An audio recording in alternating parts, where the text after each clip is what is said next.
Hello dear students, स्वागत है आप लोगों का अपने यूट्यूब चैनल ब्रह्मर्षि आईएएस में। फ्रेंड्स, हम लोग प्राचीन भारत का इतिहास पढ़ रहे थे और उसमें कला एवं संस्कृति पढ़ रहे थे। हम लोग इसके 3 लेक्चर यूट्यूब पे डाल चुके हैं, लेकिन इसी के क्रम में हम थोड़ा सा इससे हटकर कुछ टॉपिक आप लोगों को बताने लगे थे, जैसे कि इतिहास लेखन का, क्योंकि मुझे लगा कि वो बहुत ही ज़्यादा इम्पोर्टेंट है और लगने की कोई बात नहीं है, वो इम्पोर्टेंट है ही। क्योंकि उसे समझने के बाद यदि आप लोगों ने वो वीडियोज, उसकी 3 या 4 वीडियोज पढ़ी हुई हैं पूरे, जैसे साम्राज्यवादी, राष्ट्रवादी और मार्क्सवादी इतिहास लेखन, तो उसको अगर आप लोगों ने नहीं देखा है तो प्लीज़ आप लोग देख लीजिएगा, क्योंकि उसको देखने के बाद ही हमें पूरे इतिहास की समझ बनेगी। और वो बहुत ही इम्पोर्टेंट लेक्चर है, भले ही आउट ऑफ सिलेबस है लेकिन बहुत ही ज़्यादा, इसीलिए जो विदेशी विवरणों के आधार पर हमने इतिहास की व्याख्या की है, जो कि मार्क्सवादियों के आधार पर किया है, राष्ट्रवादियों के आधार पर किया है, और जो साम्राज्यवादियों के जो भी हिस्टोरियोग्राफी जितना भी मैंने पढ़ाया है वो बहुत ही इम्पोर्टेंट है। इसीलिए जब मैंने ये लेक्चर स्टार्ट किया था तब मुझे नहीं समझ में आया कि वो पहले पढ़ा देना चाहिए था हमें, लेकिन 3 लेक्चर डालने के बाद मुझे ये बात समझ में आई कि हमें हिस्टोरियोग्राफी और विदेशी जो विद्वान है उनके आधार पर जो भी इतिहास की व्याख्या की गई है, उनके संस्मरण में जो भी इतिहास के नज़र से, किस नज़र से, दृष्टिकोण से देखा गया है, वो अति आवश्यक है। इसलिए वो लेक्चर थोड़ा सेपरेट है और टॉपिक से हट के है, लेकिन वो इतिहास को समझने का बेस है और नींव है, तो उसे प्लीज़ आप लोग देख लीजिएगा, तभी ये सारे लेक्चर समझ में आएंगे।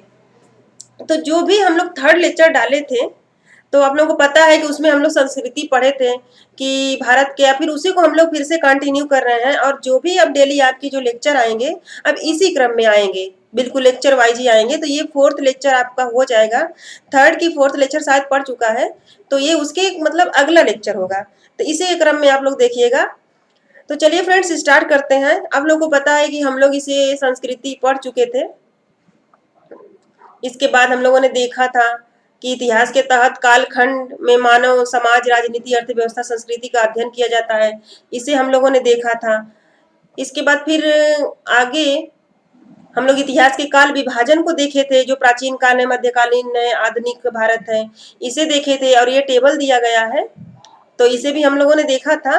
लेकिन पिछले लेक्चर में ये सब है, आप लोग देख सकते हैं, इस सब चीज को भी बहुत अच्छी तरीके से हम लोग विश्लेषण किए थे इसका, तो इसे देख लीजिएगा। इस इतिहास की कुछ शब्दावलियां, जो प्राक इतिहास है और आद्य इतिहास है, ये सब चीजें के देखे थे हम लोग, जो भी है उदाहरण है हड़प्पा सभ्यता के, ये सब चीजें, मृत भांड और जो भी है, ये देखा था हम लोगों ने। फिर इतिहास को 6 मतलब 100 BC में आगे कालखंड में जो भी लिखित साक्ष्य मिलने का प्रारंभ हुआ, जिन्हें पढ़ लिया जाए, जहाँ से आप देखेंगे कि यहाँ से हमें साहित्यिक साक्ष्य मिलने लगते हैं, तो इसे भी हमने बहुत अच्छे से डिस्कस किया है पीछे की वीडियोज में। उसके बाद संस्कृति देखा गया था कि संस्कृति किसे कहते हैं, जो मानव होता है, जिसे लाइफ ऑफ पैटर्न को ही हम लोग कल्चर कहते हैं। जब वो कल्चर एक स्टैंडर्ड हो जाती है तो उसे ही हम लोग सिविलाइजेशन कहते हैं। ये चीज देखे गए थे हम लोग, यहाँ पे सिविलाइजेशन भी देखा गया था। जैसे हम लोगों ने एग्जाम्पल भी दिया था कि हड़प्पा सभ्यता है, फिर कालीबंगा संस्कृति है, सोती संस्कृति है, बहुत सारी चीजें, ये सब देखा गया था हम लोगों ने। फिर इसके बाद पाषाण काल को भी हम लोग देखे थे, मानव विकास हिमकाल, और ये पाषाण काल जो है उपकरण के आधार पर जो इसका काल विभाजन हुआ है, इसे हम लोग देखे थे। फिर मनुष्य में हम लोग देखे थे कि इसके कैसे कैसे विकास हुआ, किस प्रकार से, जैसे ये देखिए, जो गिब्बन है, ह्यूमन है, चिंपैंजी है, ये है ओरेंगेटन है, तो इस प्रकार से हम लोग देखे थे कि इसका विकसित क्रम था, ये क्रमिक विकास इसका कैसे हुआ, हम लोगों ने बहुत अच्छे से देखा था। फिर मानव का विकास, जो हम लोग इनको देखे थे, ओरिजिन ऑफ स्पीसीज इन्होंने लिखा, डार्विन के सिद्धांत को बहुत अच्छी तरह से हम लोग देखे थे। नेचुरल हिस्ट्री, ये वाला थ्योरी ऑफ नेचुरल सिलेक्शन वाला, प्राइमेट कैसे सर्वाइवल ऑफ द बेस्ट, बहुत बहुत ही अच्छे तरीके से हमने पिछले वीडियो में इसको डिस्कस किया है। अगर आप लोगों ने नहीं देखे तो उस वीडियो को देख के आप समझ सकते हैं। जैसे प्राइमेट के रूप में मानव की पहली अवस्था थी, मानव के विकास के क्रम में हम लोग इसे देखे थे। ये सारी चीजें हम लोग बहुत अच्छे तरीके से इसको हम लोग डिस्कस किए हैं।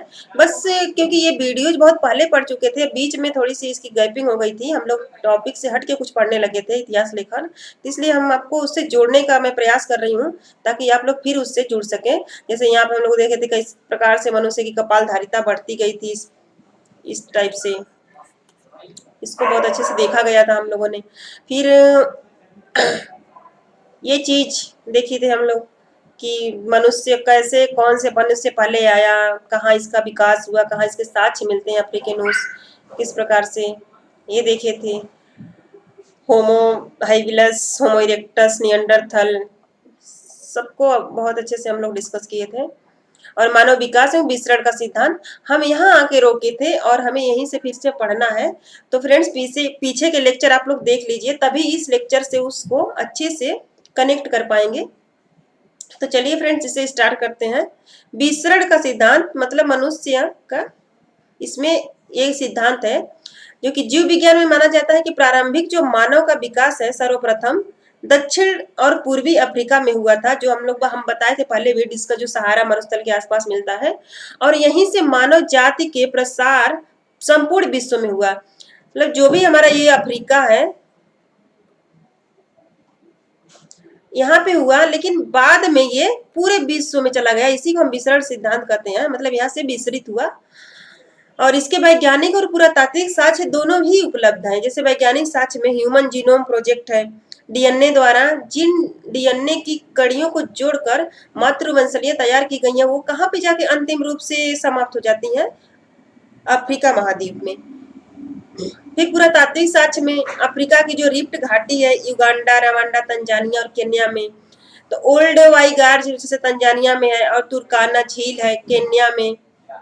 तो आदि स्थलों से प्रारंभिक मनुष्यों की जो जीवाश्म तथा पत्थर के औजारों के साथ साथ भी प्राप्ति होती है। तो ये दो साक्ष्य हैं जिससे हम लोग जानते हैं, ये आप दो लोग देख सकते हैं। ठीक है, ये प्लेट सब चीजें हैं, हमने दे दिया है, आप लोग इसे देख के समझ सकते हैं।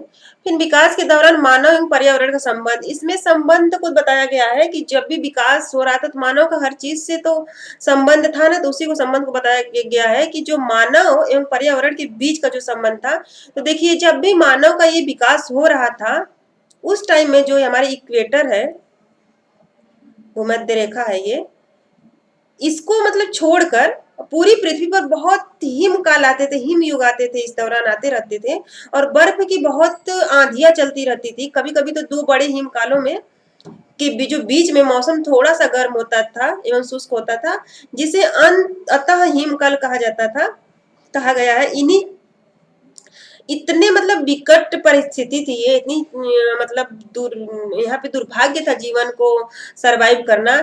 इसके बाद भी जो मानव है इन्हीं परिस्थितियों में संघर्ष करते हुए अपने आगे की पीढ़ियों को पास आउट किया, मतलब उत्तरजीविता को अपने कायम रखा।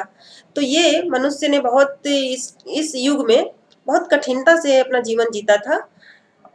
इसके बाद पाषाण उपकरण के काल, जो मतलब पाषाण उपकरण है, ये तो हम लोग समय के आधार पर जो भी देख रहे थे, उपकरण के आधार पर भी काल का विभाजन हम लोगों ने किया है, मतलब इससे किया गया है। और पूरा पाषाण काल के दौरान जो मानव ने पत्थर के विभिन्न प्रकार के जो औजारों का निर्माण किया, जो भी शुरू में जो मनुष्य है जो भी जो पत्थर था वो काट के उसके औजार बनाता था, तो जो औजार के आकार थे, जो उपकरण थे, उसके आधार पर काल का विभाजन हुआ है। तो उसको हम इसमें 3 में देखा गया है, जैसे पूरा पाषाण काल है, मध्य पाषाण काल है और नव पाषाण काल है। तो इसमें आप लोग देखेंगे जो मध्य पाषाण, पूरा पाषाण काल और मध्य पाषाण काल है, ये जो काल है ये संग्राहक था। मतलब इसमें मनुष्य क्या था, शिकारी था, शिकार करता था, शिकार करके अपना पेट भरता था, और जो मतलब संग्रह करता था, जो भोजन का संग्रह करता था, उत्पादक नहीं हुआ था। लेकिन नव पाषाण काल तक आते आते आप लोग देखेंगे कि मनुष्य जो है इसमें क्या उत्पादन करने लगा है, इसमें इससे चेंज हो गया है और उत्पादक बन गया है, तो इसमें खाद्य उत्पादन बन गया है। वही नीचे ये लिखा गया है, आप लोग पढ़ सकते हैं। फिर इसके बाद आप देखेंगे ये है इनके जो औजार है, पूरा पाषाण कालीन औजार है ये। इस प्रकार से ये पत्थरों को काट काट कर औजार बनाता था, फिर इसी से शिकार करता था और फिर इसी से अपना पेट भरता था। इसके बाद नव पाषाण कालीन भी जो भी खाद्य उत्पादक था, यहाँ पे देखिए मनुष्य ऐसे औजार, कितना परिवर्तन आ गया है। इस टाइप से झोपड़ी देखिए, गुफा बना बना के रहने लगा था, ये चित्र है। इस तरह से लोग रहने लगे थे।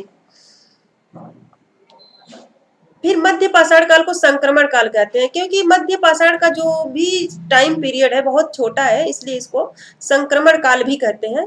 और नव पाषाण काल में जो मानव है, आपको पता है कि उत्पादक मानव बन गया है, कृषि और पशुपालन भी करने लगा है, अस्थाई आवास हो गया है इसका, और मृद भांड हो गया है। मृद भांड के मतलब इनके वस्तु हो गई हैं। और शिकारी और संग्रहकर्ता जो अवस्था से मानव भोजन उत्पादन अवस्था में बदलाव के कारण विभिन्न परिवर्तन हुए। देखिए इसके कारण बता रहे हैं कि जो इतना जो ये चेंज हुआ, इसके क्या क्या कारण थे। तो देखिए पहला तो कारण था कि जो जलवायु परिवर्तन है, ये कारण था। जलवायु परिवर्तन के कारण देखिए इसमें जो प्लीस्टोसिन, दो युग आते हैं, प्लीस्टोसिन और एक होलोसिन। इसमें चेंजिंग आता है। इसको क्या कहते हैं, प्लीस्टोसिन को कहते हैं अत्यंत नूतन काल, और होलोसिन को कहते हैं नूतन काल। तो इसमें चेंज आता है, और फ्लोरा और फौना जैसी वनस्पतियां, फौना प्राणी जगत और फ्लोरा वनस्पति है, तो इनका उत्पन्न, ये लोग जैसे वनस्पतियां उत्पन्न होती हैं। फिर देखेंगे कि ये जो इसमें वनस्पतियां यूं उत्पन्न होने लगती हैं, तो इन जो मानव है उसका प्रयोग करने लगता है, तो धीरे धीरे उसको पता चलता है कि पहले कुछ मान लीजिए उगा होगा, कुछ लोग काट के इसको लाए होंगे, इसको खाए होंगे बनाकर, तो इन्हें अच्छा लगा होगा। तो इस प्रकार से ये चीजों को फिर निरंतर करते रहे होंगे, तो इस प्रकार से यहाँ पे कृषि का जन्म होता है। उसी को फिर इंसान बोने लगता है मानव। तो आप लोग देखते हैं कि पहला जो प्राचीन जो हमारी वो है वनस्पति है या अनाज है, उसको जौ कहते हैं। तो इसी प्रकार से इनका जो है जन्म हुआ, कृषि काल आ गया। और उसके बाद फिर देखेंगे पशुपालन आ जाता है, कृषि और पशुपालन इसी काल में आ जाता है। उसके बाद देखेंगे जनसंख्या वृद्धि एक दूसरा कारण है, जो भोजन पर दबाव बढ़ने लगा, और पुराना जो तरीका अच्छा होने, मतलब अक्षम, गलत टाइप हो गया है, पुराना जो तरीका था ये अक्षम होने लगा, जिस कारण से मनुष्य को नए तरीके की ओर अग्रसर होना पड़ा। मतलब पहले तो क्या था कि बहुत कम लोग थे और घूम घूम कर पशुओं को चराते थे, शिकार करते थे, तो अपना बस पेट भरने से मतलब था। तो ये लोग शिकारी और संग्रहकर्ता के रूप में थे। लेकिन जब ये लोग अस्थायी रूप से बसने लगे और कृषि व पशुपालन करने लगे, मान उत्पादन करने लगे, तो इसमें क्या होगा, जनसंख्या की भी तो वृद्धि होगी। जब जनसंख्या की वृद्धि हो रही है, तो जो पुराने जो भी इनके तरीका था जीने का भोजन पर, तो ये भोजन भी तो कम होने लगा, क्योंकि इनका तरीका वही है, लेकिन संख्या बढ़ रही है, जनसंख्या बढ़ रही है। तो ये लोग क्या करेंगे, ये लोग नए तरीकों की खोज करेंगे। एक तो ये कारण था। एक और कारण, जो भी इसके बहुत सारे कारण हैं, और सांस्कृतिक कारण भी है, इसको ब्रेट वुड बताते हैं। तो इसमें पूर्व में जो विकास हुआ, इसलिए नहीं हुआ कि मानव संस्कृति इसके लिए तैयार नहीं थी। मध्य पाषाण काल तक आते आते मानव जो है आपसी विनिमय, उपहार, विवाह, ऐसे मतलब बहुत सारे सामाजिक रीत रिवाज भी ये निभाने लगा, नातेदारी प्रारंभ हो गई। ये लोग आपस में सब चीजें लेने देने लगे एक दूसरे को। तो ये क्या हुआ है, सांस्कृतिक चीज निकल के आई है यहाँ से, सामाजिक, एक सामाजिक इसमें समन्वय डेवलप हो रहा है। तो ये कारण रहा। जब आदमी साथ रहेगा तो वो तो जाहिर सी बात है कि एक दूसरे से उसका अटैचमेंट बढ़ेगा, लगाव बढ़ेगा, और सामाजिक समन्वय बढ़कर निकल कर आएगा। यहाँ पे अपने आप संस्कृति जन्म लेगी। तो ये कारण अपने आप बन गया। चौथा कारण है कि उत्पादन संबंध का सिद्धांत। कच्चे जो पदार्थ होते थे पहले, जो कच्चे पदार्थ थे, इससे जो मनुष्य है किसी वस्तु को बनाया, जैसे मान लीजिए कोई भी चीज है, जैसे पत्थर, ये मान लीजिए इसको काट कर क्या किया, हथियार बना लिया है, कोई भी चीज बना लिया। इससे पूर्व जो मानव को ये ज्ञान नहीं था, धीरे धीरे क्या है, इनके ज्ञान में भी तो वृद्धि हो रही है। तो इससे पूर्व मनुष्य को ये चीज बुद्धि नहीं थी, ज्ञान नहीं था। तो यहाँ पर उत्पादन का जो संबंध है वो भी इसका कारण एक है। तो इस प्रकार से हम देखेंगे कि इसके कई कारण हैं। इनके मतलब कोई भी जो भी मनुष्य है पहले तो शिकारी है, फिर संग्रह करता हो रहा है, संग्रह करता हो रहा है, इसके बाद भोजन उत्पादक। तो ये बहुत बड़ी बात थी, भोजन जो उत्पादन की बात है, बहुत बड़ी बात है फ्रेंड, क्योंकि पहली बार मनुष्य ने भोजन उत्पादन कर रहा है भोजन का। तो इस अवस्था में बदलाव एक बहुत बड़ा परिवर्तन था, और इसके लिए कोई भी एक पार्टिकुलर जो रीजन है उसे जिम्मेदार नहीं कह सकते हैं। इसके लिए कमोवेश मतलब थोड़ा बहुत सारे कारण उत्तरदायी हैं। इस प्रकार से हम लोग देखते हैं कि मनुष्य जो भी परिवर्तन होता है, इसका जो विकास है, जो भोजन उत्पादन तक पहुंचा है, शिकारी संग्रहकर्ता से भोजन उत्पादन तक पहुंचा है, उसका जो है किस प्रकार से पहुंचा है। आगे फ्रेंड्स हम लोग देखते हैं कि भारत में जो पाषाण काल है, ये तो हम लोग जैसे कि विश्व की बात है, विश्व में देख रहे थे, इसी प्रकार से हम लोग भारत में देखते हैं कि जिस प्रकार मानव की जो जीवाश्म है अफ्रीका और यूरोप तथा एशिया के अन्य भागों से प्राप्त हुए हैं, जलवायु संबंधी समस्या के कारण भारत में जो है उस प्रकार के साक्ष्य नहीं मिलते हैं।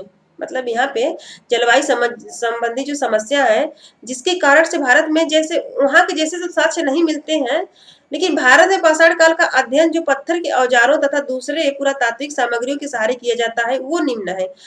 वो क्या है फ्रेंड्स, पूरा पाषाण काल है, मध्य पाषाण काल है और नव पाषाण काल है, जिसकी ये टाइम पीरियड है, आप लोग देख लीजिए ये है।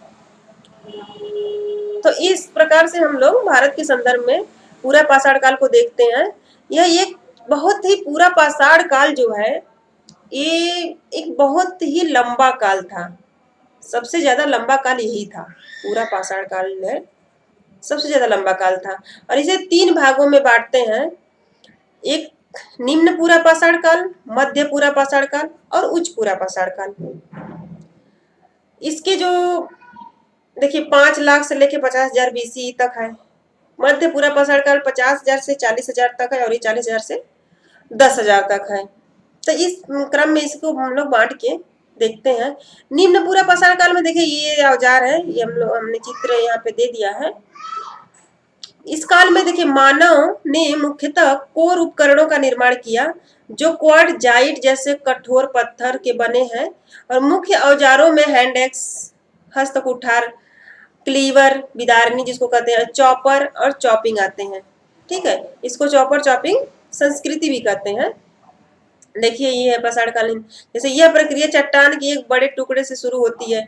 पहले देखिए क्या है, चट्टान का एक बड़ा टुकड़ा है, फिर मनुष्य क्या करता है, उस टुकड़े को मनुष्य ने पत्थर के हथौड़े से चट्टान को आकार देता है। लकड़ी या पत्थर के हथौड़े से धार बनाई, क्या करता है इसमें, धार बनाता है।